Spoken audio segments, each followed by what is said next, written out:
ओम नमो भगवते वासुदेवाय। ओम नमो भगवते वासुदेवाय। गते शतधृतौ क्षत्तः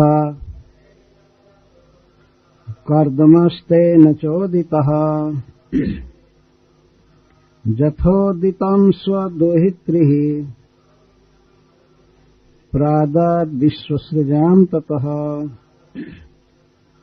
गते चले जाने पर, शतधृतौ श्री ब्रह्मा जी के, क्षत्तः हे विदुर जी, कर्दमः कर्दम ऋषि, तेन चोदितः ब्रह्मा जी के द्वारा प्रेरित होकर, जथोदितं शास्त्र विधि के अनुसार, स्वदुहित्री ही अपनी कन्याओं को प्रादात प्रदान किए, विश्व सृजाम विश्व की सृष्टि करने वाले ऋषियों को, ततः तब प्रातःकालीन सत्र में यह कथा हुई थी कि ब्रह्मा जी आज्ञा दिए कर्दम जी को कि तुम कन्याओं का विवाह यथाशीलम यथा रुचि, उनके शील और रुचि के अनुसार ऋषियों को प्रदान करो। यह कह करके वे चले गए और अपने साथ 5 पुत्रों को ले गए जो नैष्ठिक ब्रह्मचारी हैं, शनकादिक 4 कुमार और श्री नारद जी, इनको अपने साथ ले गए। तो अब मैत्रेय जी कथा कह रहे हैं कि गते शतधृतौ, ब्रह्मा जी के चले जाने के बाद ब्रह्मा जी की आज्ञा के अनुसार और शास्त्र विधि से कर्दम जी ने कन्यादान किया। विश्व सृजाम, ये षष्ठी विभक्ति में है लेकिन वास्तव में चतुर्थी में होना चाहिए। ऐसे ये संस्कृत की रीति है, चतुर्थ्यर्थे षष्ठी। विश्व सृजेभ्य, इसका वास्तविक अर्थ ही है विश्व की सृष्टि करने वाले ऋषियों को उन्होंने कन्यादान किया। ब्रह्मा जी के कहने से ब्रह्मा जी ने निश्चित कर दिया वहीं पर, यथाशीलम यथा रुचि, किस कन्या का विवाह किस ऋषि से होगा, ब्रह्मा जी ने बता दिया सब। तो ब्रह्मा जी तो लिखते हैं विवाह, और वहां तो डायरेक्ट उपस्थित थे। अन्य किसी का भी विवाह होता है तो वास्तव में ब्रह्मा जी का ही लिखा हुआ होता है, आदमी के करने से कुछ होता नहीं। इस प्रकार की भाषा का प्रयोग किया जाता है, जहां विधाता लिखा होगा वहां होगा। वास्तव में विधाता लिखा रहता है, लेकिन दुर्भाग्यवश उस लेख को कोई पढ़ नहीं पाता है, पर लिखा हुआ। महाभारत में एक प्रश्न उठाया गया है, दक्ष पूछ रहा है महाराज युधिष्ठिर से, मनुष्य का ईश्वर के द्वारा बनाया हुआ मित्र कौन है? तो उत्तर युधिष्ठिर महाराज देते हैं, पत्नी ईश्वर के द्वारा बनाया हुआ मित्र है, समाज उसको नहीं बनाया। देखने में लगता है कि समाज किसी लड़के को किसी लड़की से जोड़ रहा है, विवाह करा रहा है समाज, लेकिन समाज के करने से नहीं होता है, वो ईश्वर का लिखा हुआ होता है। और जो फ्रेंडशिप है, दोस्ती है, सब आदमी का ऐसे फालतू किया हुआ है, मनुष्य जोड़ लेते हैं। लेकिन पति और पत्नी का जो संबंध है वो भगवान के द्वारा सेट किया जाता है, दैव के द्वारा निश्चित किया जाता है। तो जिस स्थान पर ब्रह्मा जी डायरेक्ट ही विद्यमान है, वहां तो लेख पढ़ने की जरूरत नहीं थी कि मैंने ये लिखा है। उन्होंने साक्षात कहा कर्दम जी को कि कला का विवाह इससे करो, अरुंधति का विवाह इससे करो, अनुसुईया का विवाह इससे करो, ख्याति का इससे, और भी श्रद्धा आदि कई पुत्रियां हैं। तो ब्रह्मा जी के आदेश से शास्त्र विधि के अनुसार कर्दम जी ने कन्यादान दिया। कन्यादान कहा जाता है विवाह को। कितना पवित्र शब्द है, बहुत ही सुशिक्षित और सभ्य सिलवान वर को कन्या दी जाती है। मंत्र पढ़ा जाता है कि मैं वर स्वरूप विष्णु को एक कन्या रूपिणी लक्ष्मी अर्पण कर रहा हूं। ये मंत्र पढ़ा जाता है। इस प्रकार कर्दम जी ने कन्यादान दिया। ये 9 पुत्र जो 9 वर जो है वे ब्रह्मा जी के पुत्र हैं। किस तरह से कन्यादान किया, किसको किसको अर्पण किया, ये बता रहे हैं। मरीचये कलाम प्रादाद अनुसूयाम अथात्रये। अपनी कला नामक पुत्री को उन्होंने अर्पित किया मरीचि मुनि को, मरीचि ऋषि को, और अनुसुईया को अर्पण किया अत्रि ऋषि को। सब वर के रूप में खड़े थे वह, सारा विधि विधान किया गया। 9 विवाह एक ही दिन में हुआ। कभी कभी ऐसे सामूहिक विवाह होता है, ये पहले की ही परंपरा है। भगवान श्री राम का विवाह चारों भाइयों का एक ही साथ हुआ था। कला अर्पित की गई मरीचि ऋषि को और अनुसुईया अत्रि को, और श्रद्धा का विवाह हुआ अंगिरा ऋषि से, और पुलस्त जी से हविर्भू का विवाह हुआ। पुलहाय गतिम जुक्ताम क्रतवे चक्रियम सतीम, और गति का विवाह हुआ पुलह ऋषि से।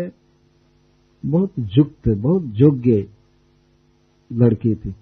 ये जो युक्ता शब्द है, युक्ताम और सती में सभी में लगेगा, सभी प्रकरण में, कला के लिए भी, अनुसुईया के लिए भी, श्रद्धा के लिए, हविर्भू के लिए, और गति के लिए, क्रिया के लिए, सब में सती। प्रत्येक कन्या सती थी और युक्त, बिल्कुल योग्य, क्वालिफाइड, पूर्ण गृहिणी बनने के योग्य। ख्यातिम च भृगवे यच्छत। अपनी ख्याति नामक कन्या को उन्होंने भृगु जी को अर्पित किया। और वशिष्ठा या प्यरुंधति, और अरुंधति कन्या को उन्होंने वशिष्ठ जी को अर्पण किया। अथर्वणे अदात शांतिम जया यज्ञ वितन्यत। अथर्वा मुनि को उन्होंने अर्पित किया अपनी शांति नामक कन्या को, जिसके द्वारा यज्ञ पूरा किया जाता है। वितन्यत, यदि यज्ञ में शांति न हो तो यज्ञ अच्छा से पूरा नहीं होगा। जिस प्रकार वीरभद्र ने दक्ष के यज्ञ को पूरा नहीं होने दिया, अशांति हो गई। इसका अर्थ है कि शांति जो है वह वास्तव में शांति की अधिष्ठात्री देवी है, इसीलिए इसका नाम शांति था। तो जया यज्ञ वितन्यते, जिसे यज्ञ किया जाता है। तो इस प्रकार 9 कन्याओं का नाम यहाँ पूरा हो गया। याद करना चाहिए,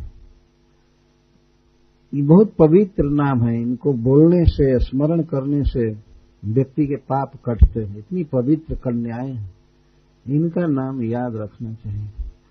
भारत में और हिंदू में जन्म लेकर के इनका नाम याद रखना चाहिए। सिनेमा के हीरो हीरोइन का नाम नहीं याद करना चाहिए। पाप है वास्तव में, और मनुष्य की अधोगति होती है इन सब बातों से। कर्दम जी की 9 कन्याएं हैं, इनका नाम याद रखना चाहिए। बहुत सुंदर सुंदर नाम, कला, अनुसुईया, श्रद्धा, हविर्भू, गति, क्रिया, ख्याति, अरुंधति और शांति, ये 9 नाम। इसमें एक का मैं छोड़ दिया था। क्रतु प्रजापति के साथ, क्रतु ऋषि के साथ क्रिया का विवाह हुआ। नाम है कन्या का नाम क्रिया। तो इस प्रकार इसको पढ़ना चाहिए बार बार, 2-4 बार पढ़ने से ही याद हो जाएगा। इनके पवित्र नाम और ऋषियों के नाम, इन्हीं से सारी सृष्टि चली। दक्ष प्रजापति की कन्याओं से बहुत सृष्टि हुई। ये बाद में कथा आई है षष्ठ स्कंध में, और मैं बॉम्बे में इस बार यही कथा कहा था। दक्ष प्रजापति की 60 कन्याओं से किस प्रकार सृष्टि का विस्तार हुआ, और उसमें अदिति का चरित्र आया, इसके बाद दीति का। तो दीति का ही चरित्र मुख्य रूप से कहा गया था। बहुत से विधि पूर्वक सब कुछ क्लियर हो रहा था, इससे ये हुआ, इससे ये हुआ। अदिति के 12 पुत्र हुए, जिन्हें आदित्य कहते हैं। उनमें सबसे छोटे पुत्र भगवान वामनदेव हुए, उपेंद्र। दीति के 2 पुत्र हुए, हिरण्यकश्यप और हिरण्याक्ष। दोनों को भगवान ने मार दिया। इस पर दीति को बहुत दुख हुआ कि इंद्र ने हमारे पुत्रों को मरवाया है, इसलिए इंद्र को मारने वाला पुत्र चाहती थी। यही मुख्य कथा थी। तो इस प्रकार इन 9 कन्याओं का विवाह हुआ। विप्रर्षभान कृतोद्वाहन सदारण समलालयत। कर्दम जी के पास अपार धन था, उसकी कोई कल्पना नहीं कर सकता है। आज के युग में कोई अकाउंट नहीं कर सकता कितना धन था। तो जब अपनी अपनी पत्नी के साथ वे ऋषि खड़े थे, सदारण विप्रर्षभान, अपनी पत्नी के साथ बैठे हुए या खड़े, उन ऋषियों का कर्दम जी ने भूरी भूरी स्वागत किया। समलालयत, लालन किया, शिक्षा भी दिया। अपनी पुत्रियों को ही मुख्य रूप से शिक्षा दी जाती है कि बेटी ससुराल जाना तो ऐसे रहना, ऐसे सास ससुर की सेवा करना, पति की सेवा करना। इस तरह से पहले के लोग सिखाते थे। आजकल की माता तो सिखाती है वहां जाना, आराम से रहना। वो तो बाहर जाते रहेंगे, घूमते रहेंगे, खाने में देर करेंगे, तुम पहले ही खा लेना। वाह, ये शिक्षा दी जाती है। तुम कष्ट मत सहना, क्योंकि यहां मैंने तुमको कष्ट नहीं दिया है, यहां कोई परिश्रम नहीं कराया। और एक बार मैंने सुना था डायरेक्ट, लड़की की मां कह रही थी लड़के से, विवाह के बाद जब कन्या जा रही थी, देखिए बबुआ सेवा मत करई है एकरा। पूरा भोजपुरी भाषा में बबुआ बहुत प्यार का शब्द है। देखना बेटा, इससे मेहनत मत कराना, बहुत सुकुमारी है, ये है बताइए। मैं डायरेक्ट सुना। माँ को इस तरह शिक्षा नहीं देनी चाहिए। माँ को यही शिक्षा देनी चाहिए कि बेटी वहां जाना तो आलस्य मत करना, समय पर जग जाना, घर द्वार साफ रखना, पति की सब प्रकार से सेवा करना। वही तुम्हारे लिए भगवान है, उनकी प्रसन्नता से तुम्हारा विकास होगा, ये होगा। इस तरह की शिक्षा दी जाती। अभ्युत्थान उपागते गृहपतौ तद्भाषणे नम्रता। जब तुम्हारे घर में पति आवे तो उनके आने की आहट पाते ही खड़ी हो जाना, बैठे हुए नहीं रहना। यदि मान लीजिए दरवाजा खुला भी है तो ऐसा नहीं सोचना चाहिए वो तो खोल कर आ ही जाएंगे, क्या मैं उठूं। नहीं, उठ जाना चाहिए। ये पत्नी का धर्म है। उनके आने का समय जान करके या किसी तरह से खबर मिल जाए कि आ रहे हैं तो गृह में प्रवेश करने के पहले पत्नी का धर्म है अभ्युत्थानम, खड़ा हो जाना चाहिए। खड़ा होकर के जाना चाहिए दरवाजे तक, उनको रिसीव करके लाना चाहिए। प्रतिदिन की बात कही जा रही है, प्रतिदिन ही नहीं, एक दिन में कई बार किया जाना चाहिए, कई बार। क्योंकि पत्नी के लिए वास्तव में पति ही इष्ट देव है। तद्भाषणे नम्रता, और जब भी बोलना हो पति से तो बहुत नम्र भाव से बोलना चाहिए। कभी आलोचना या डांट डपट नहीं करना चाहिए। कहाँ गया था इतने देर तक? कभी कभी कोई पत्नी पूछती है, भोजन ठंडा हो रहा है, अपने बाप के साथ बैठा था, अब किसी मित्र के साथ बैठा है तो पत्नी कभी कभी ऐसे बोल देती, क्या कमाई करके लाए हो? तो इस तरह से ये विपरीत बातें इसलिए मैं कह रहा हूं कि आज के युग में ये सब दोष सामने पकड़े जा रहे हैं।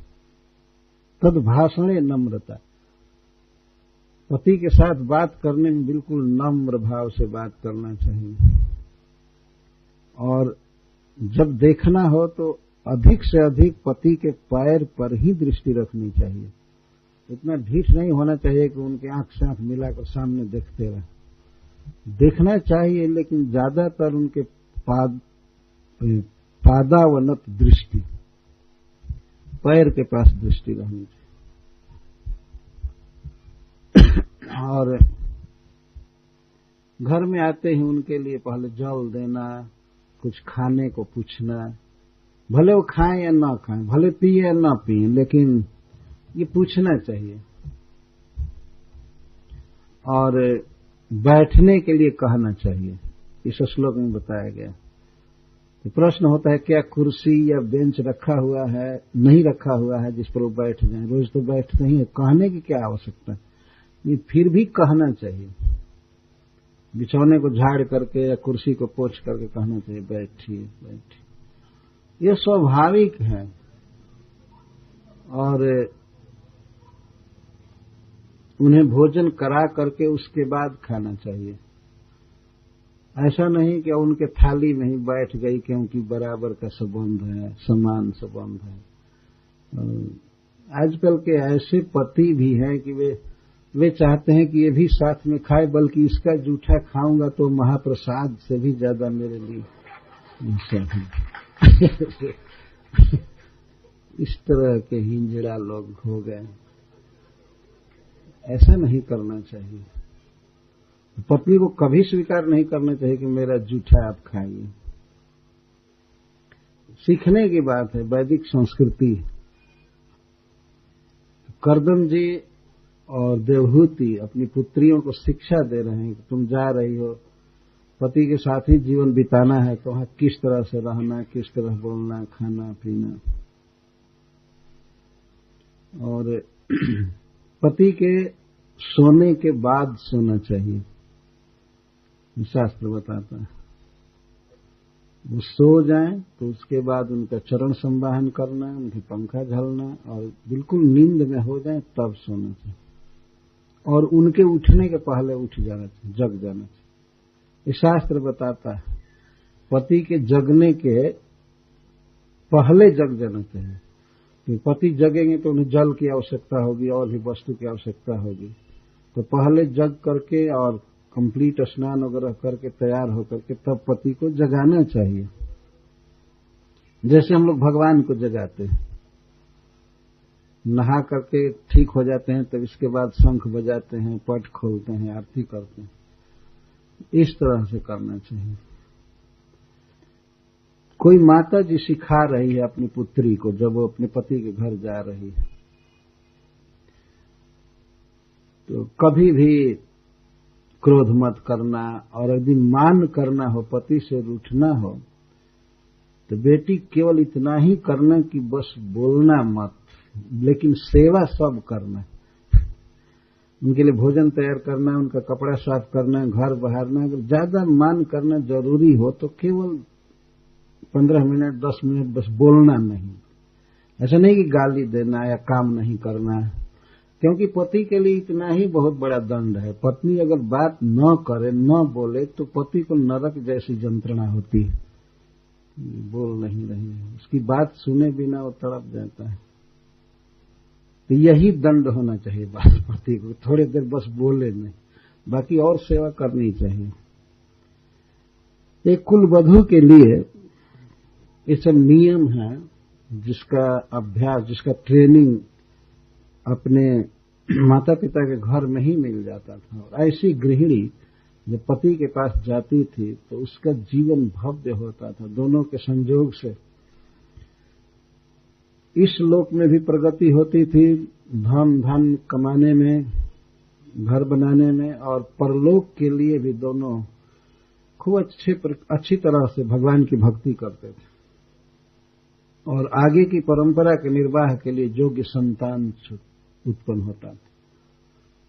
ये परंपरा थी। तो यहाँ पर समलालयत शब्द में ये भाव छिपा हुआ है कि कर्दम जी अपनी पुत्रियों का लालन किए और अपने दामाद का, अपने दौहित्रों का, तो अपनी पुत्रियों को शिक्षा दे रहे थे और उन्हें वे दहेज दे रहे थे, बहुत से भेंट दे रहे थे। समलालयत, बहुत आदर किए। इसके बाद कर्दम जी से और माता देवहूति से विदा लेकर के वे ऋषि लोग अपने अपने पत्नियों के साथ अपने आश्रम को चले गए, अपने घर चले गए। ततस्त ऋषयः क्षत्तः कृतदारा निमंत्रितम् प्रातिष्ठम नंदिमापन्ना स्वम स्वम आश्रम मंडलम। 2 बार संबोधन करें। यहां भी छत्त, विदुर जी को छत्ता कहते हैं, छत्ता दासी पुत्र को कहते हैं।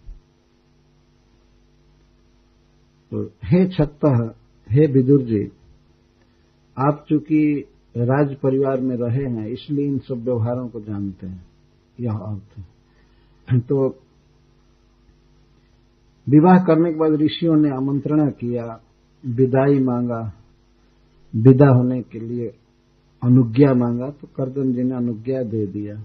तो वे ऋषि बड़े सुख में थे, आनंद में थे, क्योंकि अपने पिता की आज्ञा का पालन किए और उन्हें इस तरह की योग्य कन्याएं मिली। वे बहुत प्रसन्न थे और अपने अपने सोम सोम आश्रम मंडलम, अपने अपने आश्रम पर गए। जब कन्याओं का विवाह हो गया, वे विदा हो गई, इसके बाद कर्दम जी भगवान कपिल देव के पास आए। सचावतीर्णम त्रिजुगम आज्ञाय विबुधर्षभम विविक्त उपसंगम्य प्रणम्य समभाषत। इस प्रकार से जब फ्री टाइम मिला तब कर्दम जी भगवान के पास आए एकांत में। विवाह के समय तो 9 विवाह हो रहा था, तो कितना झमेला, ये करो, तो उनको फुर्सत नहीं मिल रही थी।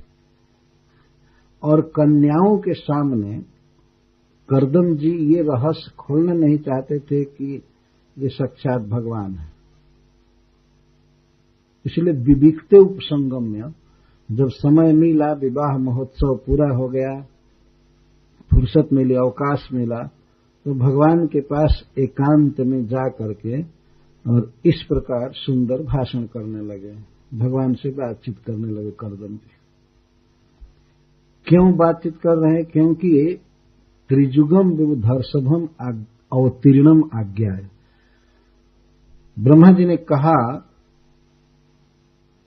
कर्दम जी से कि ये तुम्हारा जो पुत्र है वो साक्षात ईश्वर है, भगवान है, और सांख्य शास्त्र का प्रवर्तन करने के लिए, भक्ति योग की शिक्षा देने के लिए इसका अवतार हुआ। ये साक्षात भगवान है। इस बात से और भगवान ने जो पहले कहा था उन बातों से मिलाकर के सब तरह से कर्दम जी समझ गए कि मेरा पुत्र भगवान है। सच अवतीर्णम, कर्दम जी ने देखा कि प्रभु हमारे घर में अवतार लिए हैं। ये त्रिजुग हैं। त्रिजुग का अर्थ होता है जिनका लीला अवतार केवल 3 युगों में होता है, सतयुग, त्रेता और द्वापर। कली में भगवान प्रकट लीला अवतार नहीं करते, इसीलिए उन्हें त्रिजुग कहा जाता है। कर्दम जी ने देखा कि मेरा पुत्र त्रिजुग है, अर्थात साक्षात विष्णु है और देवताओं के अधिपति, देवताओं के स्वामी हैं। तो वे उनके पास एकांत में आकर के और भगवान से बात करने लगे, कि प्रशंसा करने लगे। त्रिजुग का यह भी अर्थ होता है कि 3 गुण जिसमें जुगल हैं, 3 दूनी 6, 6 ऐश्वर्य जिसमें है उसको भी त्रिजुग कहते हैं। 6 गुण हैं भगवान के अशेष, जिनको भग कहते हैं।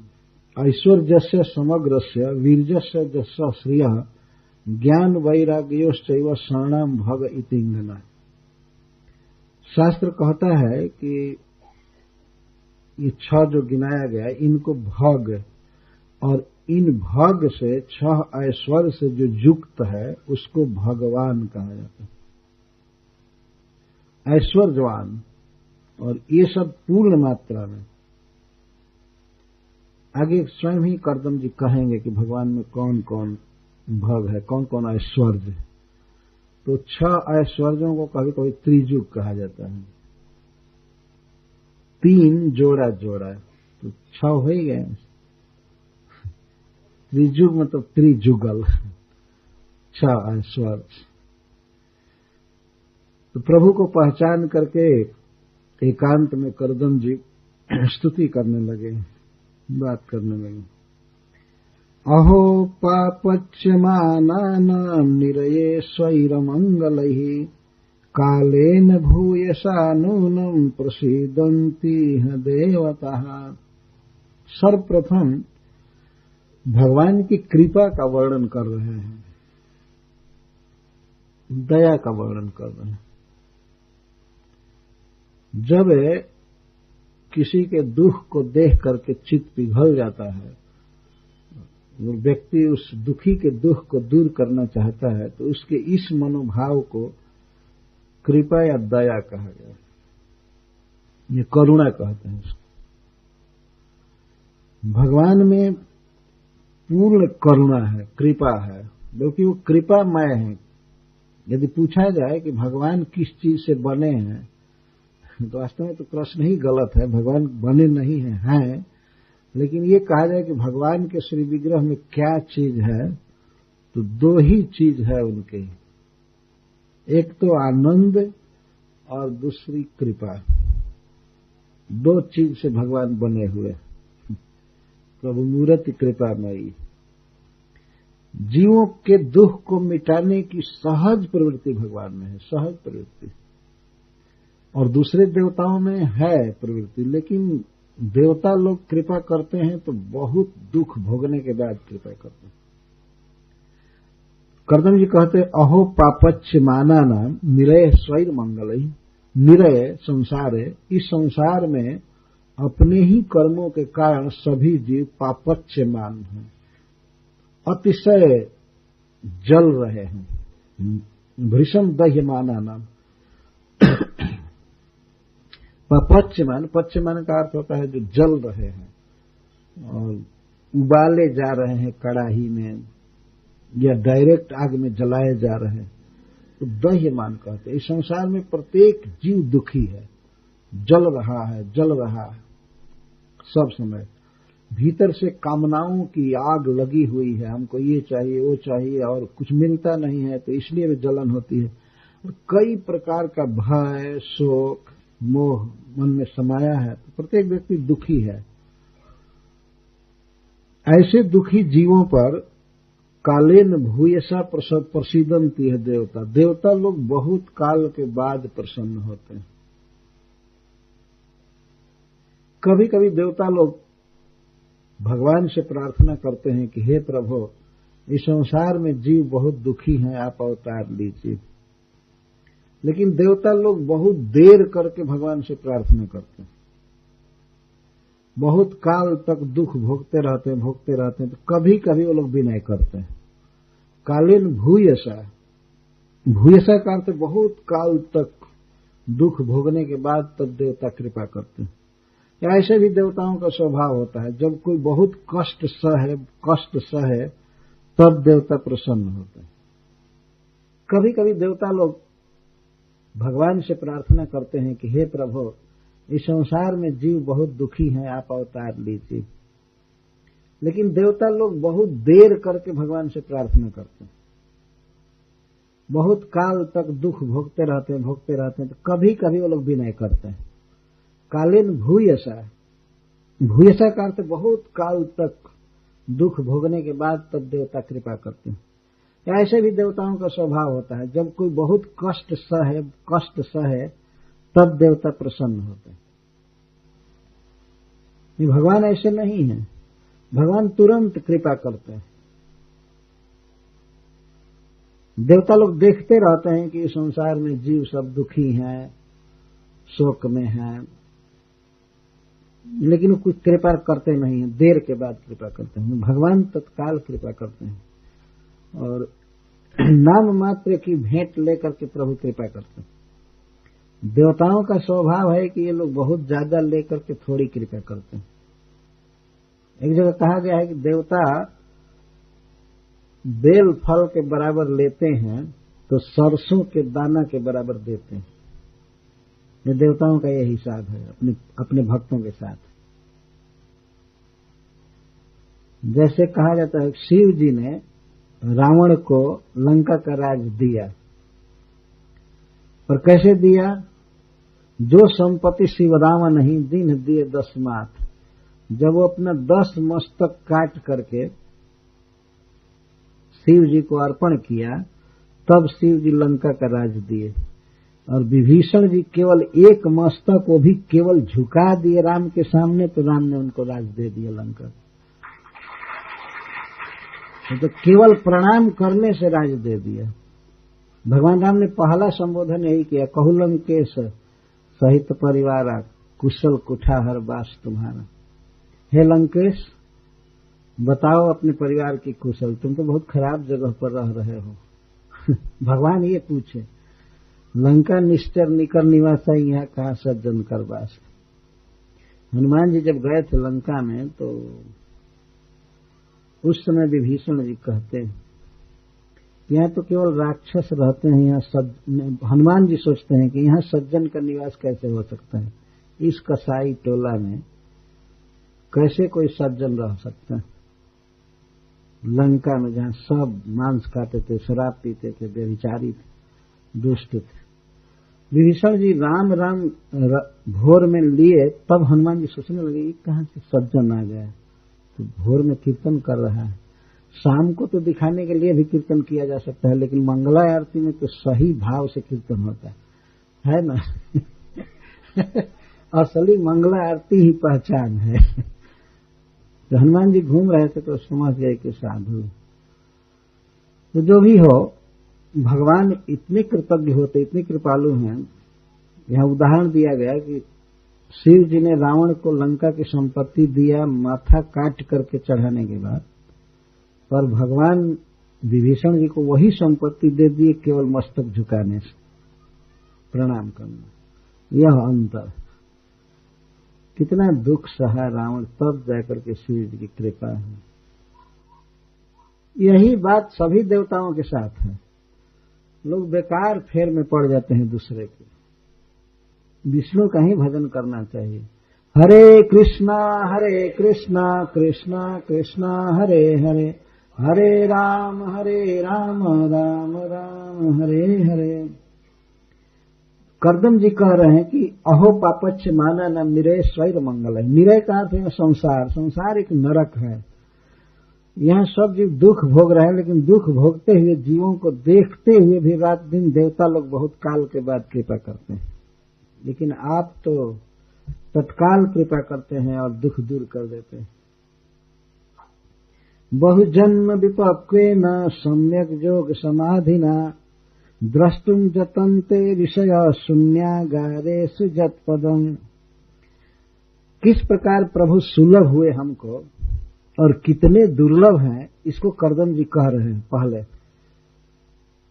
जत पदम द्रष्टुम, जिनके स्वरूप को, सुंदर रूप को देखने के लिए जतय जत्न करने वाले मुनि जन या सन्यासी जन, शून्यागारेषु जतन्ते, शून्य आगार में अर्थात निर्जन स्थान में, जहां पब्लिक नहीं है, जहां भोग विलास नहीं है, ऐसे स्थान में भगवान के स्वरूप को देखना चाहते हैं। और कुछ योगी जन जति, वे अपने हृदय में भगवान को देखना चाहते हैं,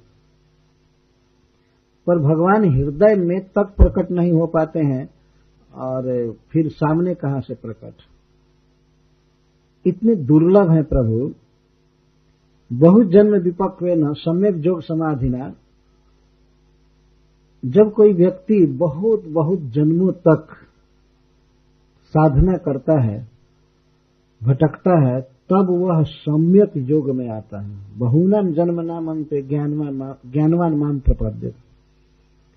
कोई व्यक्ति सीधे भक्ति योग में आ जाता है तो समझना चाहिए कि कई जन्मों तक दूसरी साधना किया है, दूसरा योग किया है। बहुत बहुत जन्मों तक भटकने के बाद तब कोई व्यक्ति सम्यक योग में आता है। सम्यक योग का अर्थ है उचित योग, और सम्यक योग का अर्थ श्रीधर स्वामी जी लिखते हैं भक्ति योग। भक्ति योग ही सम्यक योग है, और भक्ति योग के अलावा और जो योग है वो बेढंगा योग है। बहुत बहुत जन्मों तक भटकने के बाद तब कोई व्यक्ति सम्यक योग में आता है। सम्यक योग का अर्थ उचित योग, और सम्यक योग का अर्थ श्रीधर स्वामी जी लिखते हैं भक्ति योग। भक्ति योग ही सम्यक योग है, और भक्ति योग के अलावा और जो योग है वो बेढंगा योग है। करने में भी दिक्कत है और उनका फल भी बहुत कम मिलता है। भक्ति योग में करना बहुत कम पड़ता है, फल अनंत मिलता है, इसीलिए इसको सम्यक योग कहा गया है। ऐसे सम्यक योग भक्ति योग तस्मिन् समाधि चित्तैकाग्र्यं तेन, तो ऐसे भक्ति योग में लग करके एकाग्र मन से भक्ति करते हैं, उनकी समाधि लग जाती है। भक्ति में समाधि का मतलब है कि सब ओर से आशा भरोसा छोड़ करके और सारा क्रियाकलाप छोड़ करके भगवान की भक्ति में लगते हैं। और ऐसे भक्त जन शून्य आगार में अपने हृदय में या भगवान के मंदिर में या वन में उनके स्वरूप को देखना चाहते हैं, देखने की इच्छा करते हैं। द्रष्टुम जतन्ते, भगवान को देखना चाहते हैं, बहुत बहुत जन्म तक साधना करते हैं। हरे कृष्णा कृष्णा कृष्णा हरे हरे, हरे राम राम राम हरे हरे। हरे कृष्णा कृष्णा कृष्णा हरे हरे, हरे राम राम राम हरे हरे। हरे कृष्णा कृष्णा कृष्णा हरे हरे, हरे राम राम राम हरे हरे। हरे कृष्णा कृष्णा कृष्णा हरे हरे, हरे राम राम राम हरे हरे। हरे कृष्णा कृष्णा कृष्णा हरे हरे, हरे राम राम राम हरे हरे। हरे कृष्णा कृष्णा कृष्णा हरे हरे, हरे राम राम राम हरे हरे।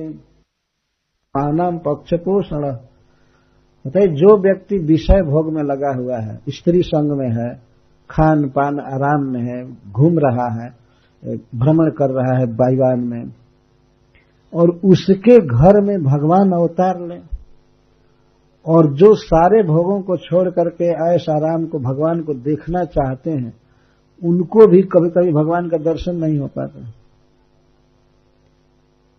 ये विचार करने लायक बात है। एक तरफ भगवान इतने दुर्लभ हैं और एक तरफ विषय भोग में रचे पचे लोगों के पुत्र बन रहे हैं। यह स्वानम पक्ष पोषण। वास्तव में भगवान को तप जप या कुछ भी प्रसन्न नहीं कर सकता है, भक्ति से ही भगवान प्रसन्न होते हैं। करदम जी के कहने का आशय यह है कि जैसे तैसे मैं भगवान का व्यक्ति हूं, मैं उनको अपना मानता हूं, वे मुझको अपना मानते हैं, इसलिए हमारा पुत्र बने हैं। हमें कोई योग्यता नहीं, भगवान के साथ आत्मीयता होनी चाहिए। बहुत बहुत नियम पालन करने से भी कुछ होता नहीं है। जब तक हृदय में कृष्ण के प्रति सहज ममता न हो, विश्वास न हो, ये साधन काम नहीं करते। सहज स्वानाम यह पक्ष पोषण, भगवान अपने जनों के पक्ष का पोषण करते हैं, हमेशा पक्ष लेते हैं, उनको सहारा देते हैं, मान देते हैं। नहीं तो जो ऋषि मुनि घर द्वार छोड़ करके संन्यास ले करके हिमालय की कंदरा में या मेरू पर्वत में इधर उधर तपस्या करते हैं कि भगवान कैसे हैं, हम उनको देखेंगे, देखने की साध रहती है और नहीं देख पाते, या देखते भी हैं तो बहुत काल के बाद, तपस्या के बाद देखते हैं। और वही प्रभु बिना प्रार्थना के हमारे घर में अवतार लिए, हमारा पुत्र बने। करदम जी ने प्रार्थना नहीं किया था कि आप हमारा पुत्र बनिए। दशरथ जी ने प्रार्थना किया था, मनु महाराज ने, तो भगवान राम के रूप में वे आए। लेकिन करदम जी प्रार्थना नहीं किए थे, और वास्तविकता तो यह है कि परम भक्त थे, लेकिन तत्कालिक स्थिति उनकी यह थी कि वे विषय भोग में लगे थे अपनी पत्नी के मनोरथ को पूरा करने के लिए। और ऐसे घर में बिना भक्ति के, बिना प्रार्थना के भगवान आ जाए, एक अद्भुत लीला है भगवान की। हम ग्राम्य हैं। ग्राम्य का अर्थ होता है जो समूह में रह करके विषय भोग की सुविधा प्राप्त करे। नगर को और गांव को भी ग्राम्य गांव कहा जाता है।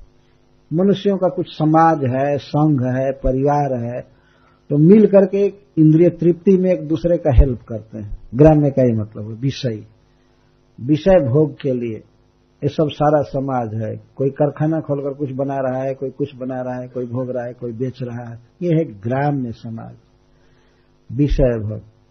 तो हमारे जैसे ग्राम्य के विषयी के घर में आप प्रकट हुए हैं, जन्म लिए हैं। अहो मम भाग्यमित, मेरा कितना बड़ा भाग्य। वास्तव में आप स्वजनों के मान को रखते हैं। भक्ताना मान वर्धन, यह स्वानम पक्ष पोषण। तो विचार कर रहे हैं कि भगवान क्यों हमारे घर में प्रकट हुए हैं। स्वीयम वाक्यम ऋतम करतुम, अपने वाक्य को सत्य करने के लिए। जब तपस्या पूरी हुई थी कर्दम जी की और भगवान ने जिनको दर्शन दिया था, उस समय भगवान ने स्वयं ही कर्दम जी से कहा था कि अहम तो पुत्रो भविष्यामि, मैं आपका पुत्र बनूंगा। ये भगवान ने स्वयं कहा था। तो कर्दम जी कहते हैं कि आप अपने वाक्य को पूरा करने के लिए हमारा पुत्र बने। और चिकीर्षुर ज्ञान और सांख्य शास्त्र का प्रवर्तन करने के लिए अवतार लिए। इस संसार में भक्ति योग गर्भित सांख्य शास्त्र को बताने के लिए आप अवतार लिए। दो पर्पस है आपका, हमारे यहाँ अवतार लिए। लेकिन कर्दम ये कह रहे हैं कि हम में भक्ति नहीं है। पता नहीं आप इतने अद्भुत दयालु हैं कि आप हमारे घर में जन्म लिए। एक अद्भुत सौभाग्य कर्दम जी को भगवान ने दिया। एक तरफ तो सन्यासियों की बात कही जाती है, जतय का वैसे अर्थ होता है यत्न करने वाला, लेकिन प्राय सन्यासियों को ही जति कहते हैं, क्योंकि घर द्वार छोड़ करके, लौकिक दायित्व छोड़ करके वो भगवान को खोजने पर पड़े रहते हैं, उनको जति कहते हैं। लेकिन आजकल के जति घर द्वार छोड़ करके उससे भी बेटर घर बनाने पर पड़े रहते हैं, आश्रम के नाम पर। ये खोलो रात दिन, बस इसी में। इसको जति नहीं कहते। जति का अर्थ है कि अब वो ऐश आराम छोड़ करके, संसारिक काम धंधा का दायित्व छोड़ करके अब रात दिन भगवान के भजन में लगा हुआ है। यत्न करता कब भगवान से भेंट होगी, कब उनका पार्षद बनूंगा, कब प्रभु कृपा करेंगे।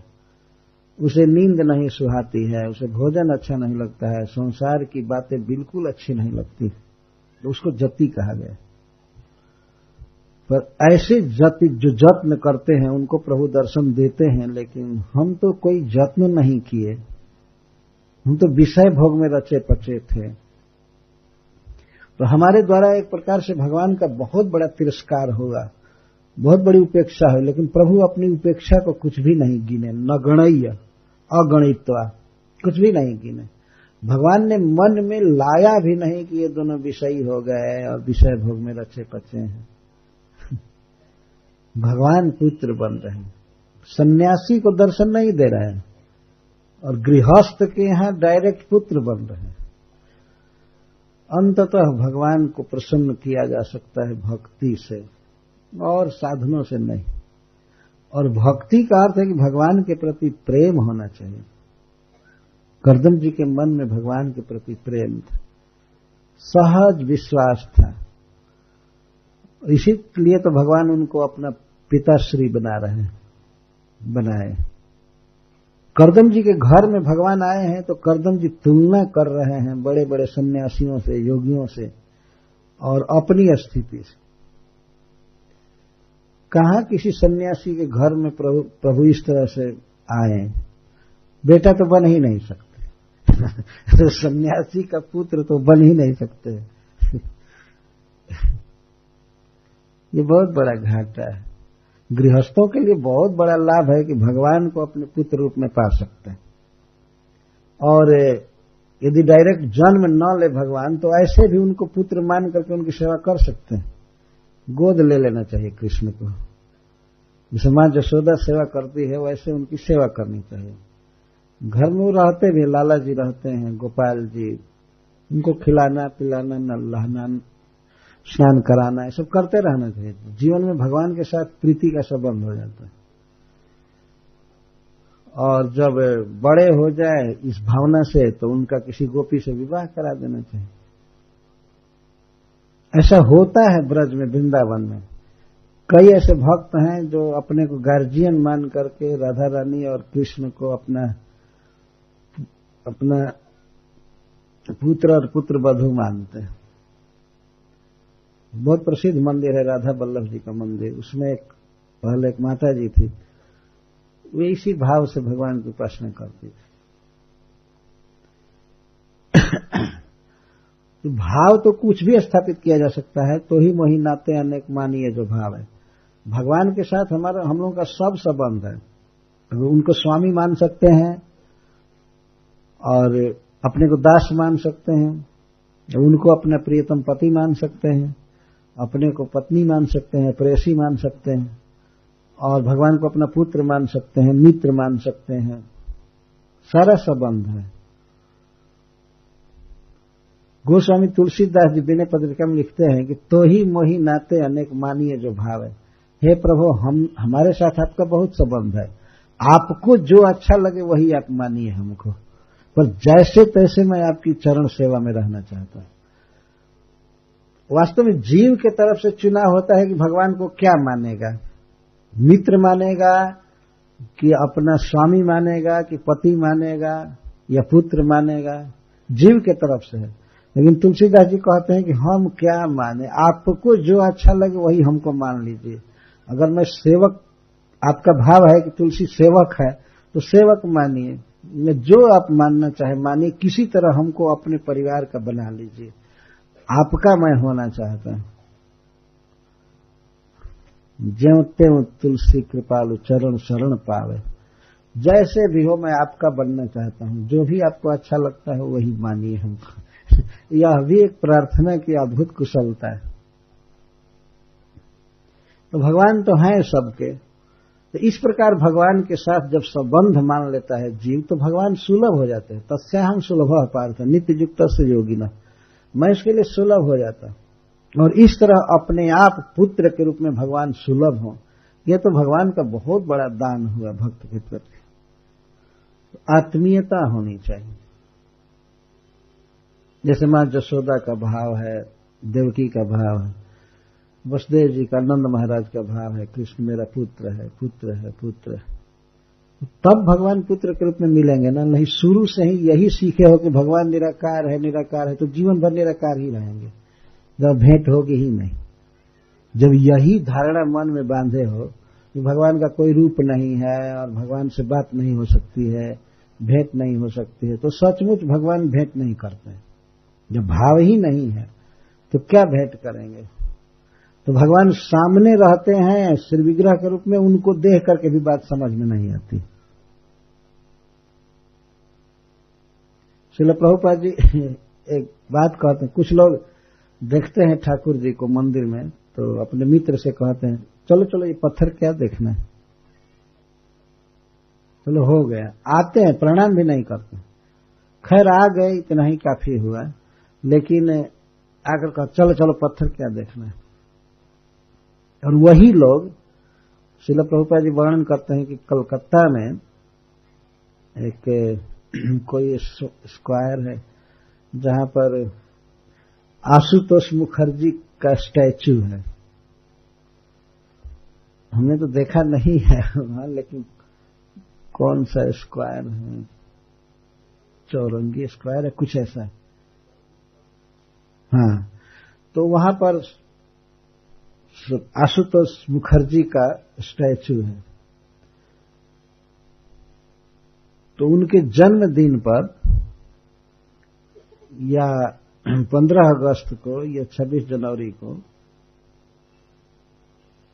माल्यार्पण किया जाता है, उनको माला पहनाई जाती है। माला पहनाने वाले कौन हैं? बहुत वरिष्ठ ऑफिसर सरकार के, बड़े बड़े मंत्री वगैरह जुटते हैं, बहुत आदर करते हैं। मतलब साल में एक दिन पूजा करते हैं, उसे एक दिन पूजा करते हैं। एक दिन के लिए वो आशुतोष मुखर्जी हो जाते हैं और दिन के लिए पत्थर रहते हैं।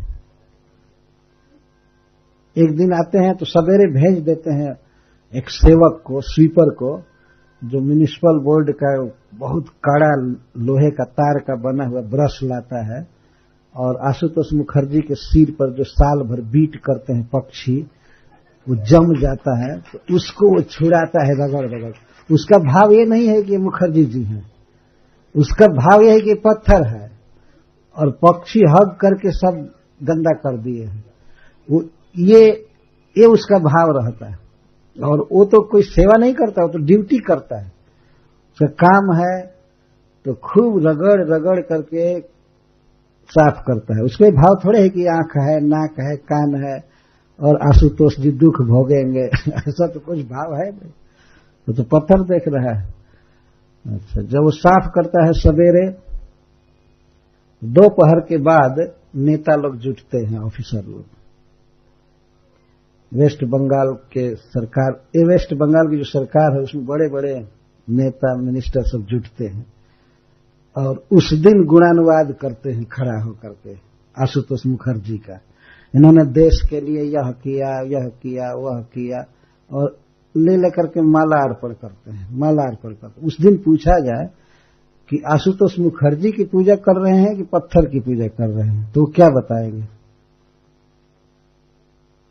और अगर पत्थर की ही कर रहे हैं तो ये करने की क्या जरूरत है? पत्थर को क्या माला पहनाना है? लेकिन जब वास्तव में सही में वो पत्थर पूजते हैं तो उसी आइडिया को समझते हैं कि वैष्णव लोग भी पत्थर ही पूज रहे हैं। हम लोग पत्थर नहीं पूजते हैं, हम लोग पत्थर में भगवान की पूजा करते हैं। इसलिए भगवान को टाइम से खिलाना पिलाना, श्रृंगार करना, गीत गाना, कीर्तन गाना, ये सब करते हैं। हम लोग ऐसे नहीं है कि उस ब्रश से रगड़ रगड़ करके भगवान के देह को खराब करें। जब भाव से किया जाता है तो इसको स्वीकार नहीं करते हैं, और बिना भाव के जो पूजा होती है उसको कहते हैं हाँ आशुतोष मुखर्जी की पूजा है, उनका सम्मान किया जा रहा है।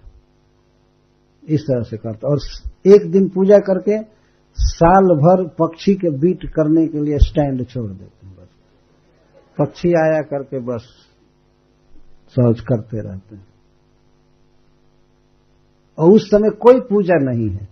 और एक भी नेता का भाव नहीं होता होगा कि अरे भाई आशुतोष मुखर्जी हमारे देश के लिए इतना काम किए हैं, इन पर पक्षी मत बैठने दो।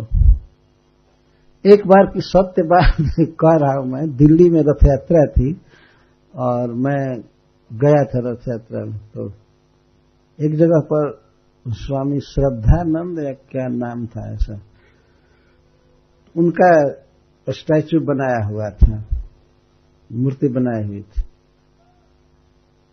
तो मैं देखा, बिल्कुल सत्य कह रहा हूं, थोड़ा भी झूठ इसमें नहीं है, कोई पक्षी उनको बीट कर दिया था तो उजली रेखा 2 बन गई थी, जैसे हम लोगों के ललाट पर रेखा है ऐसे 2 रेखा बन गई। तो मैं देखते ही हाथ जोड़ा। कल मैं एक भक्त से कहा कि इनका नाम क्या है वैष्णव का?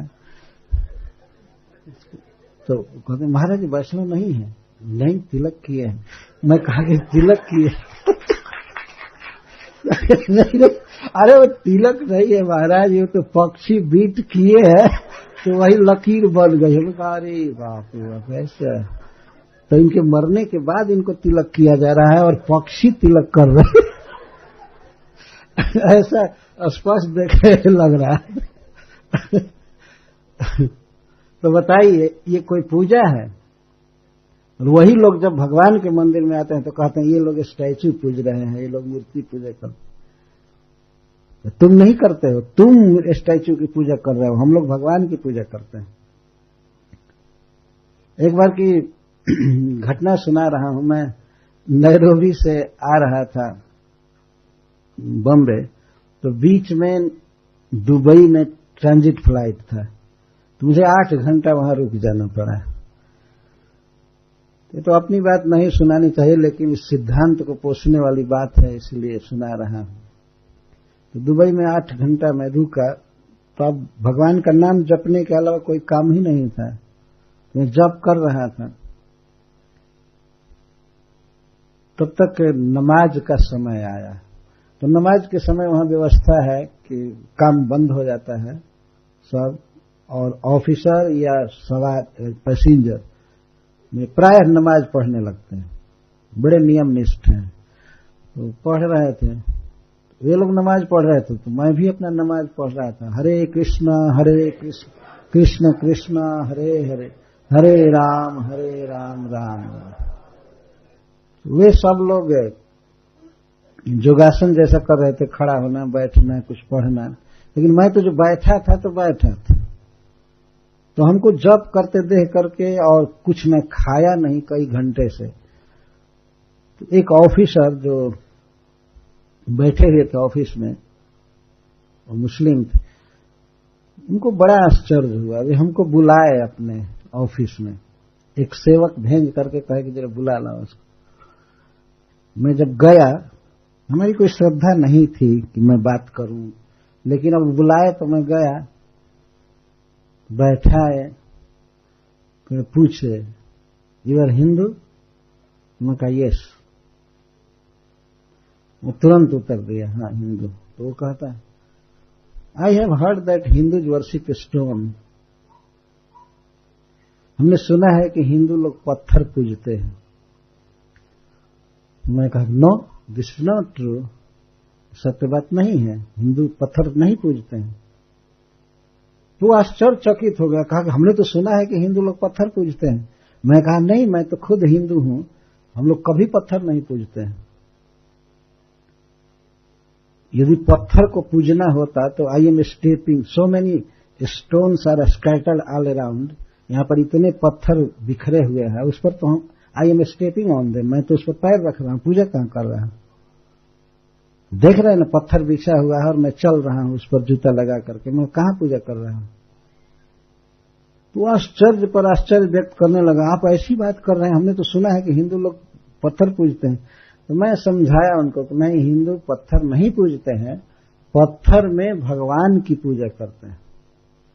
मैं उनको इस तरह से बताने लगा, तो सुनने लगे, धैर्यपूर्वक सुन रहे थे।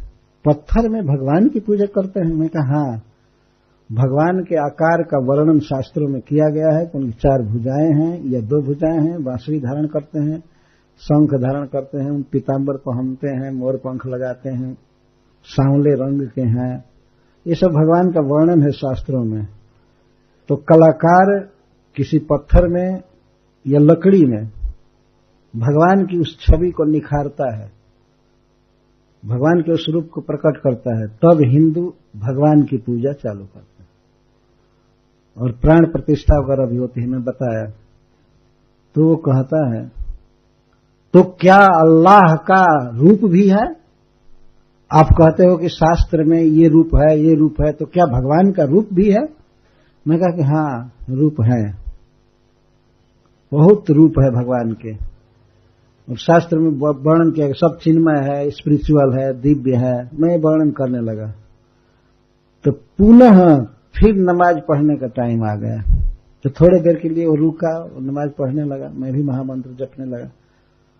बात कर रहे हो कि भगवान का रूप है, यह है, वह है। तो मुझे समय मिल गया, मैं कहा कि अच्छा, आपसे मैं एक प्रश्न कर सकता हूं, आप अभी अभी क्या कर रहे थे? अभी क्या कर रहे थे? तो कहा कि मैं नमाज अदा कर रहा था। वो अंग्रेजी बोल रहा था, कभी हिंदी भी बोल रहा था, मैं नमाज पढ़ रहा था। तो मैं पूछ दिया कि अच्छा, आपको विश्वास है कि भगवान आपकी आवाज को सुनता है?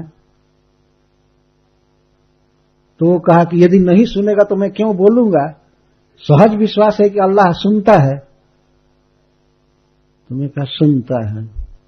तुम्हें बहुत शांति से पूछा तो भगवान कैसे सुनते हैं, किस चीज से सुनते हैं आपकी आवाज को? तो वो झुंझला करके कहा तुम कैसे सुनते हो? तो मैं कहा मैं कान से सुनता हूं। तो वो बोल दिया कि वो भी तो कान से। अब उसकी वाणी लड़खड़ाने लगी। उसे पसीना आने लगा मेरी बात सुनकर। तो मैंने पूछा इंसिस्ट होकर के, इसका अर्थ है कि आपकी दृष्टि में भगवान के कान है ना? तो वो कहता ठीक है बोलो आगे। तो मैं कहा अच्छा ये बताइए कि भगवान केवल सुनते हैं या कभी बोलते भी हैं? अरे आप तो रोज रोज उनको सुनाते रहते हैं, तो इतना तो विश्वास हुआ कि भगवान सुनते हैं। तो भगवान में बोलने के भी कोई शक्ति है कि नहीं? क्यों नहीं? भगवान क्यों नहीं बोलेगा? हम लोग बोलते हैं और वो नहीं बोलेगा। तो मैं कहा कैसे बोलेगा? तो फिर कहता है तुम कैसे बोल रहे हो? तो मैं कहा मैं माउथ से बोल रहा हूं, मैं मुंह से बोल रहा हूं।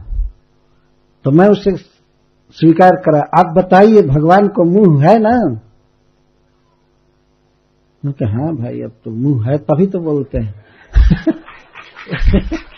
तो मैं बताया कि वह मुख चंद्रमा से भी अधिक सुंदर है, कमल से भी अधिक सुंदर है, सबसे सुंदर है भगवान। तो फिर मैं कहा ठीक है आपने स्वीकार किया कि भगवान के कान हैं, भगवान का मुख है, तो भगवान को केवल कान और मुख है और हाथ पैर नहीं है क्या? वे लंगड़े हैं, लूल्हे हैं? तब वो डायरेक्ट स्वीकार किया कि मेरे लाइफ में पहली बार इतना अच्छा ज्ञान मिला कि भगवान का अंग है। उसने स्वीकार किया और उसने मुझे फोन नंबर दिया अपना कि आप हम पर कभी कृपा करके फोन करना और कभी इधर आना हो तो हमसे जरूर मिलना।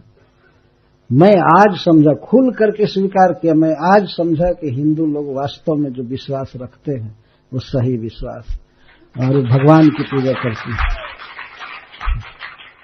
यह वास्तव में विज्ञान है, साइंस है। हम लोग भगवान की पूजा करते हैं। इसी बीच हुआ क्या, वो पूछता है यू आर इमाम?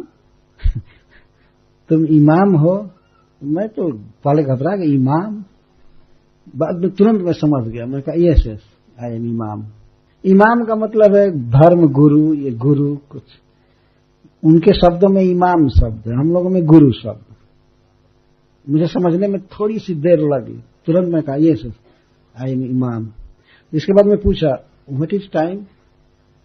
मुझे अपनी फिक्र थी फ्लाइट की, तो मैं उससे पूछा व्हाट इज टाइम? तो वो कहता है तुम इमाम हो और घड़ी नहीं रखे हो, वॉच नहीं रखे हो, तो टाइम से नमाज कैसे पढ़ते हो?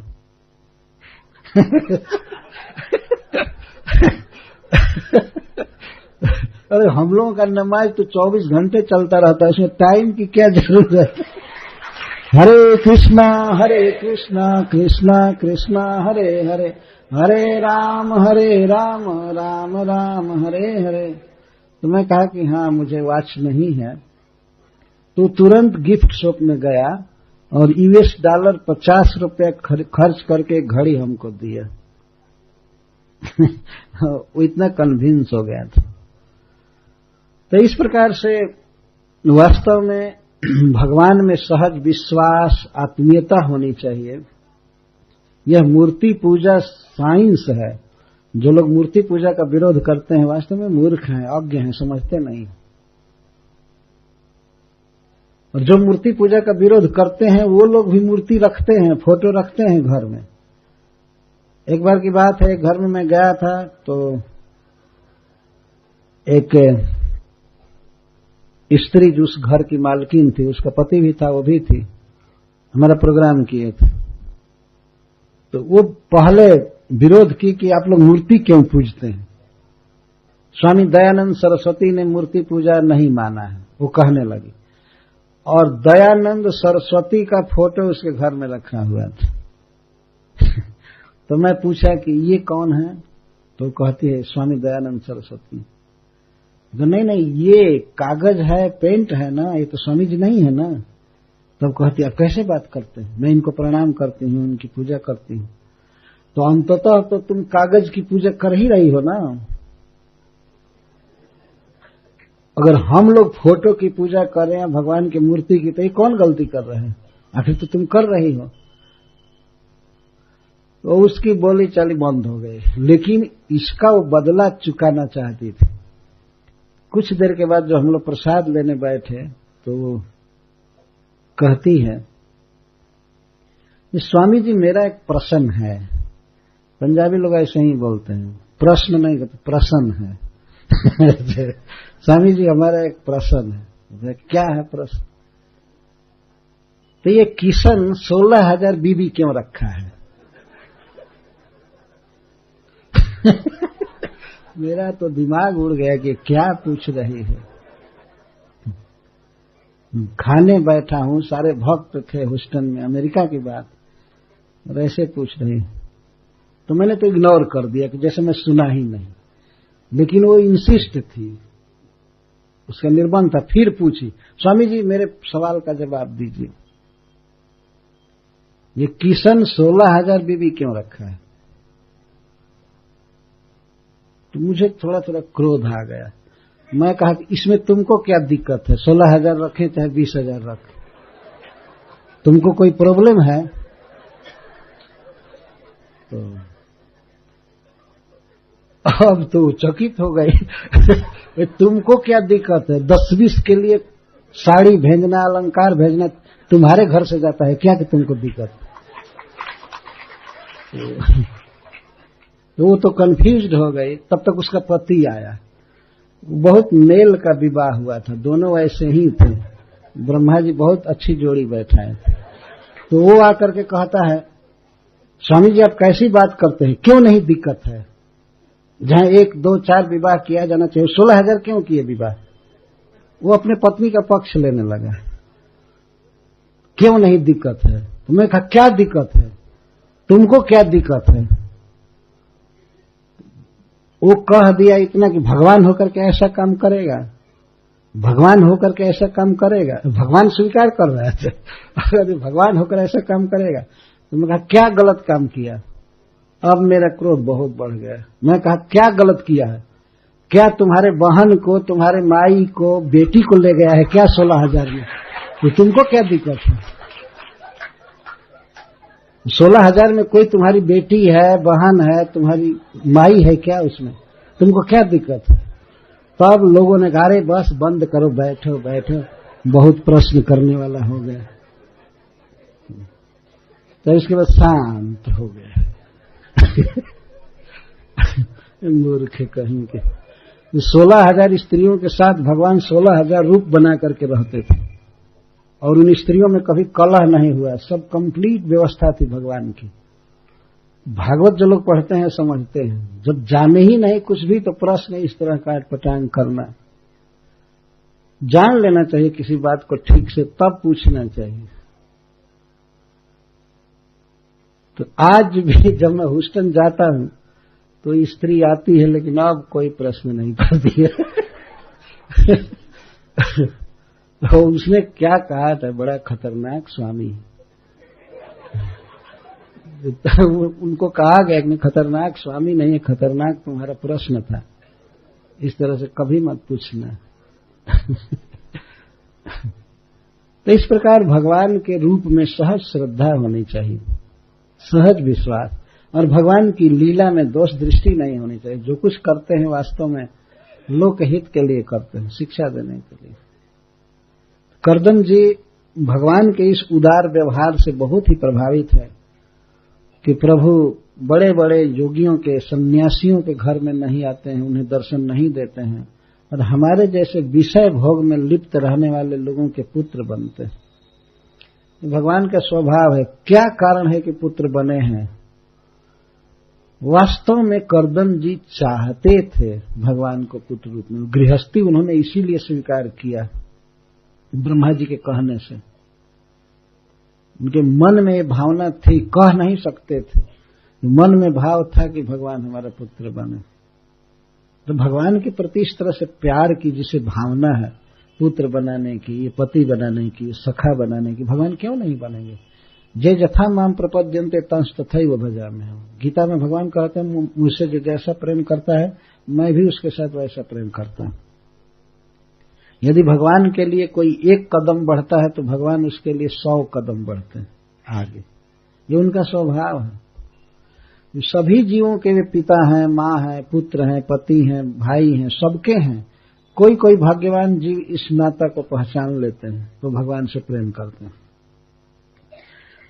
करदम जी कह रहे हैं कि हमारी गलती को, हमारी उपेक्षा को आपके प्रति जो हुई है आपने कुछ भी नहीं गिना और अपने वाक्य को पूरा करने के लिए आप अवतार लिए हैं। और चिकीर्षुर भगवान ज्ञानम, ज्ञानम का अर्थ ज्ञान साधनम सांख्य शास्त्रम, सांख्य शास्त्र का प्रवचन करना चाहते हैं आप। भक्ताना मान वर्धना, आपका स्वभाव है भक्तों को बहुत मान देते हैं जैसे हमको दिए। अब तो अनंत काल तक के कहा जाएगा कि भगवान करदम जी के पुत्र हैं, देवहूति के पुत्र हैं। तो इस तरह भगवान अपने भक्तों को मान देते हैं। अथवा सांख्य शास्त्र का प्रवचन करके अपने भक्तों का मान बढ़ाएंगे, उनको ज्ञान देंगे। सबके लिए बात है भक्ता नाम मान वर्धना। यह भगवान का स्वभाव है, अपने भक्तों को बहुत मान देते हैं, उनका नाम ऊंचा करना चाहते हैं। एक बार प्रभुपाद जी से पूछा भक्तों ने कि प्रभुपाद जी, भगवान चैतन्य महाप्रभु प्रचार के लिए अवतार लिए, हरिनाम के प्रचार के लिए, प्रेम देने के लिए, तो ये भारत में ही क्यों रह गए? अमेरिका में इधर क्यों नहीं आए? इंग्लैंड में, अमेरिका में इधर क्यों नहीं आए? जो भक्ति के प्रचार के लिए ही अवतार लिए थे, तो इधर क्यों नहीं आए? तो प्रभुपाद जी कहते हैं हमको जश देने के लिए इधर नहीं आए। वो चाहते थे कि इस भक्ति वेदांत का नाम बढ़े, इसीलिए नहीं आए, मेरा नाम बढ़ाने के लिए। मैं भक्ता नाम मान वर्धना। वास्तव में ऐसी बात हो सकती है कि चैतन्य महाप्रभु प्रभुपाद जी को जश देना चाहते थे, पश्चात देश तारिणी। और महाभारत युद्ध के बाद, कुरुक्षेत्र के युद्ध के बाद महाराज युधिष्ठिर बहुत विलाप कर रहे थे स्वजनों के निधन से और जनता के लिए बार बार रो रहे थे, राज्य नहीं ले रहे थे। तो भगवान समझा रहे थे उनको, भीतर से समझने नहीं दे रहे थे परमात्मा के रूप में, लेकिन बाहर से समझा रहे थे कि ये लिखा था, युद्ध रोकने के लिए बहुत प्रयास किया गया लेकिन ये रुकने वाला नहीं था, इसमें आपका कोई दोष नहीं है, ये नहीं है, वो नहीं है, आप राजा बनिए। लेकिन युधिष्ठिर हाय हाय करते रहते थे, इतने स्त्रियों के पति मर गए, इन स्त्रियों का पाप, इन स्त्रियों का अभिशाप मुझ पर लगा हुआ है, ये हुआ है, मैं राजा नहीं बनूंगा, राज नहीं लूंगा, मैं वन में चला जाऊंगा। तो भगवान अंत में कहे कि अच्छा ठीक है, मेरे समझाने से आपका ज्ञान नहीं जा रहा है, भीष्म जी के समझाने से आप मान जाएंगे ना, उनको मानते हैं ना कि वे सबसे बड़े ज्ञानी हैं। तो युधिष्ठिर महाराज कहते हैं हाँ, उनके पास चलना चाहिए। तो भगवान चाहते थे कि इनका गुरु भीष्म पितामह बने। स्वयं वो गुरु ही थे, विश्व गुरु हैं, जगत गुरु भगवान है, लेकिन ले गए युधिष्ठिर महाराज को भीष्म पितामह के पास, भीष्म पितामह का यश बढ़ाने के लिए। तो उन्होंने उपदेश किया युधिष्ठिर महाराज को, जिसे महाभारत का शांति पर्व कहते हैं। वो सब बातें सुनने के बाद महाराज युधिष्ठिर को शांति मिली, सुख मिला और राजा बने। भीष्म पितामह को मान दिया भगवान ने इस तरह से, अर्जुन को मान दिया कि कुरुक्षेत्र के युद्ध में इतना बड़ा विजेता उनको बनाया, उनके सारथी बने। ये भगवान का स्वभाव है, अपने भक्तों को मान देते हैं। और भगवान को कोई मान क्या देगा, इतना बड़ा है कि उतना मान कोई दे भी नहीं पाएगा। और भगवान यदि किसी के अधीन बने, पुत्र बने, सेवक बने, दास बने, तो भगवान भगवान ही रहते हैं। उनके मान में, उनके रिस्पेक्ट में कोई कमी नहीं हो सकती, उनके स्वरूप में। दूसरे लोगों को जब रिस्पेक्ट दिया जाता है तो थोड़ा अपने को समझते हम लंबे चौड़े हो गए, हम बड़े हो गए, लेकिन भगवान तो भगवान हमेशा रहते हैं। एक नीति ग्रंथ में कहा गया है कि कौआ यदि सुमेरु पर्वत के ऊपर बैठे और गरुण जी उसके पेंदी में बैठे पर्वत के, फिर भी गरुण जी हैं, और कौआ सुमेरु पर्वत के शिखर पर बैठने से वो कोई श्रेष्ठ नहीं हो जाएगा, है ना। गरुड़ जी नीचे भी बैठे तो गरुड़ जी ही रहेंगे। इसी प्रकार भगवान भगवान है, चाहे कुछ भी बने। वो तो भिखमंगा बन करके बलि महाराज के यज्ञ में गए, हाथ पसार दिए बलि के सामने भीख लेने के लिए। तो क्या कोई उनकी निंदा करता है? बाप रे बाप, लक्ष्मीपति हो करके असुर से भीख मांगने गया, विष्णु का दिमाग खराब हो गया। और वो भी झूठ बोल रहा है, छोटा छोटा पैर दिखा करके और त्रिविक्रम बन करके छल लिया, नाप लिया उस राजा का धन। कोई कहता है कि भगवान ने कपट किया, ऐसा नहीं करना चाहिए था, बल्कि उसी लीला को और गाते हैं कि भगवान ने 2 ही स्टेप में त्रिभुवन नाप लिया, तीसरे के लिए जगह नहीं मिला। और बलि महाराज को डांट भी रहे, झूठा कहीं के, तुम्हारे पास इतना जमीन नहीं था तो देने का वादा क्यों किया? दाता को भिखमंगा डांट रहा है। और डांटा ही नहीं, बांध दिया, बंधवा दिया, और गरुड़ जी जाकर बांधे थे। तो भगवान इस तरह से कपट कर रहे हैं, कपट से बोले, कपट से धन ले लिए बलि महाराज का, और जाकर के भिखमंगा ब्राह्मण बन करके गिड़गिड़ा रहे हैं, उनके वंश की प्रशंसा कर रहे हैं, हिरण्यकश्यप की प्रशंसा, हिरण्याक्ष की प्रशंसा, जैसे भिखमंगे लोग करते हैं। भीख मांगने की यही रीति है, दाता की प्रशंसा करनी चाहिए। तो भगवान लोक रीति का निर्वाह कर रहे थे, पर ऐसा करने के बाद भी विष्णु विष्णु है। भृगु जी एक बार परीक्षा लेने गए तो भगवान के वक्षस्थल में पैर से प्रहार किए, लात मार दिए। उससे भृगु का क्या बढ़ गया और भगवान का क्या घट गया, बताइए। एक ब्राह्मण जाकर के लात मारा, वास्तव में वो शुद्ध भाव से मारे थे, भगवान की महिमा को ख्यापित करने के लिए, लेकिन फिर भी लात मारा ना, तो क्या भगवान की हीन हो गए उससे? कहा विष्णु को घटी गयो जो भृगु मारी लात। अगर भृगु ने भगवान के वक्षस्थल में लात मारा तो भगवान का क्या घटा, उसे और जस बढ़ा भगवान का। भगवान ब्रह्मांड देव हैं, कितना आदर करते हैं ब्राह्मण का।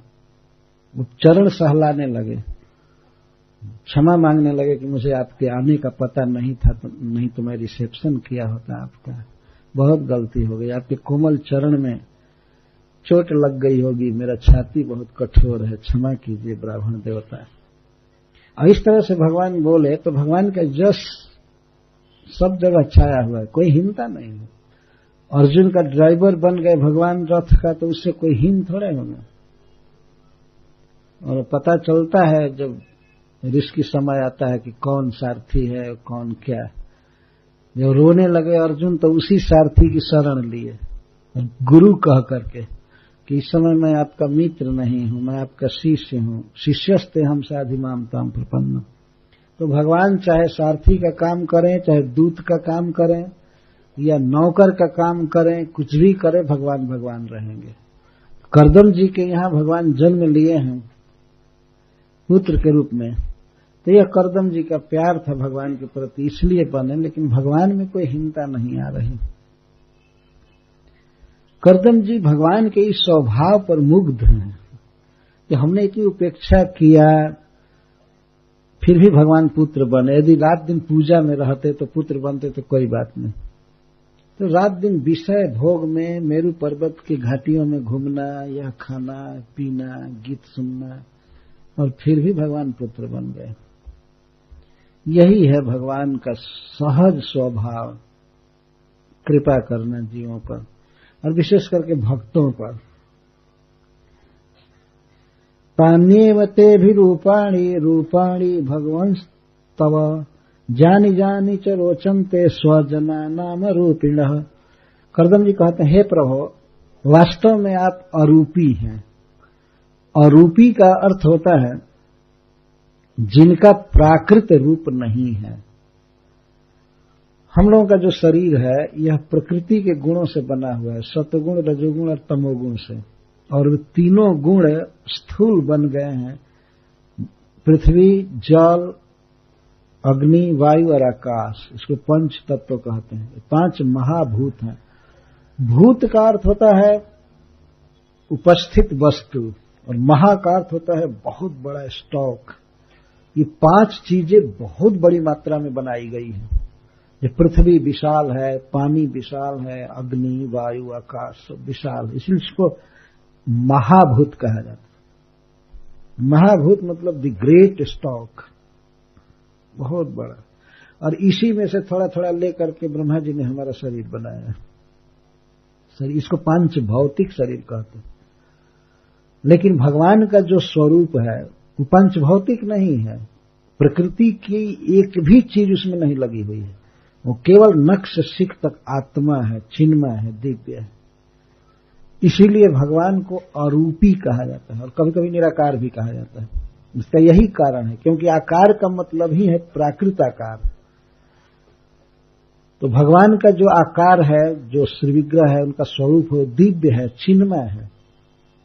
और भगवान अपने को कई रूप में प्रकट किए रहते हैं, जुगपत एक साथ। जैसे नृसिंह देव, बाराह देव, श्री राम, नारायण, ये अनेक रूपों में भगवान अपने को प्रकट किए रहते हैं।